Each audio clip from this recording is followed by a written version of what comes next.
बुडाली माझी प्रमख्याती बंधुनीचे ती अंतरला. अरे माझी जी काही धरती व्रती माझी जी काही शक्ती आहे मी जो परम शक्तिमान श्रीराम मानला जात होतो तो सुद्धा माझा आज काही नाही. माझा पराक्रम सुद्धा आज क्षीण आहे म्हणले. आज माझा पराक्रम शून्यामध्ये आहे कारण माझा भाऊ मला सोडून जात आहे. याचं दुःख मला जास्त आहे. मला माझ्या धरतीव्रतीची कीर्तीची काही गरज नाही.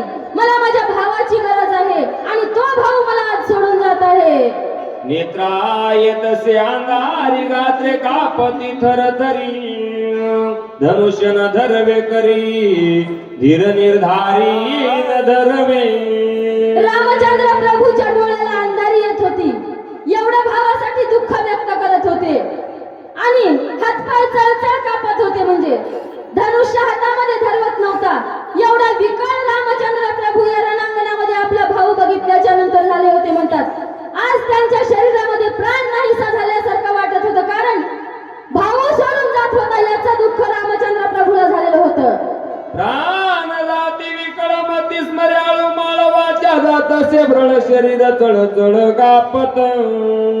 रामचंद्र प्रभूचा प्राण जातो की काय लक्ष्मण तर जातच आहे परंतु त्यांना वाटत होतं माझं शरीर सुद्धा आज जाते की काय. शरीर विकळ झालेलं होतं. वाचा बरळ झाली होती. बोबडी वळत होती. रामचंद्र प्रभूच्या तोंडातून शब्द फुटत नव्हते. एवढं दुःख रामचंद्र प्रभूला भाऊ विकळ झाल्याच्या नंतर झालं होतं. आता मज युद्धाचे कार्य कोण यस घे कोण आपण कोण्या कार्यावर रावण बंधू लक्ष्मण अंतरला. रामचंद्र प्रभू बोलत होते आज मी यश घेऊ परंतु कशासाठी.